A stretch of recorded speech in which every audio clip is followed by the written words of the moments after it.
अपने दोस्त मोदी को दे दिया बहुत बड़ा ऑफर। 57 मुस्लिम देश ही नहीं, अमेरिका और चीन भी यह सुनकर हैरान है। रूस में घुसने की तैयारी में जुटा हिंदुस्तान। जानिए क्या है पीएम मोदी का गेम प्लान। रूस यूक्रेन युद्ध के बाद पहली बार पीएम मोदी और रूस के राष्ट्रपति पुतिन आमने सामने बैठे तो पूरी दुनिया की नजर मोदी और पुतिन पर टिकी थी। भारत से दुश्मनी करने वाले देशों को रूस किस तरह से बर्बाद करने में लगा है, यह रिपोर्ट देखने के बाद आपकी भी आंखें खुल जाएंगी। हाल ही में 5 देशों का ब्रिक्स सम्मेलन चीन में हुआ। इस बैठक में शामिल होने के लिए चीन ने भारत और रूस को भी निमंत्रण भेजा था। पुतिन और मोदी दोनों ही इस बैठक में शामिल हुए, लेकिन कुछ घंटे पहले ही रूस ने भारत के लिए 2 ऐसे ऐलान कर दिए जिसकी वजह से अमेरिका सहित कई ताकतवर देशों की नींद उड़ गई। एक ऐलान तो ऐसा है जिसकी वजह से भारत के हर गांव में भी 24 घंटे बिजली पहुंच सकती है, और दूसरे ऐलान से अमेरिका कंगाल हो सकता है। रूस भारत का पुराना दोस्त है, इसलिए वह भारत पर भरोसा भी सबसे ज्यादा करता है। वक्त वक्त पर यह साबित करता है कि भारत से बढ़कर उसके सामने दुनिया में कोई दोस्त नहीं है। तेल हो या दवाई का कारोबार, सब कुछ भारत के साथ मिलकर करना चाहता है।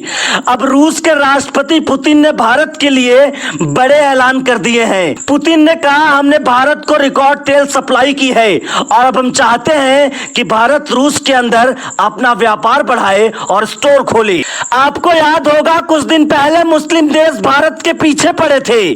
इन मुस्लिम देशों को इस बात का घमंड था कि भारत इनके यहां से तेल खरीदता है, लेकिन रूस ने भारत को सस्ता तेल देने का ऑफर दे दिया। इसकी वजह से मुस्लिम देशों को भारत की तरफ से जो फायदा हो रहा था अब कंगाली की तरफ बढ़ रहा है। ये मुस्लिम देश अब पछता रहे हैं कि काश भारत से पंगा नहीं लिया होता तो अच्छा होता, लेकिन अब भारत के लिए रूस ने जो फैसले लिए हैं इससे अमेरिका भी परेशान है। अमेरिका भारत की तरफ देख रहा है कि कहीं भारत ने रूस की बात मान ली तो क्या होगा। भारत के अंदर ज्यादातर राज्यों में कोयले की कमी से बिजली कटौती रहती है। अब रूस ने भारत को सस्ता कोयला देने का ऑफर भी दे दिया है।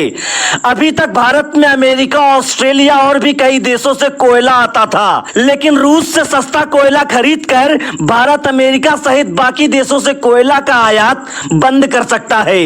अगर ऐसा हुआ तो सबसे ज्यादा नुकसान अमेरिका का होगा। 5 देशों के 14वें ब्रिक्स सम्मेलन में भारत, चीन, रूस, ब्राजील और दक्षिण अफ्रीका ने हिस्सा लिया। आतंकवाद, व्यापार, स्वास्थ्य, विज्ञान जैसे मुद्दे पर भी गंभीर रूप से चर्चा हुई, लेकिन सबकी नजर हमारे पीएम मोदी पर थी। जिस तरह से मोदी काम कर रहे हैं, आने वाले समय में भारत को विश्व गुरु बनने से कोई भी नहीं रोक सकता है।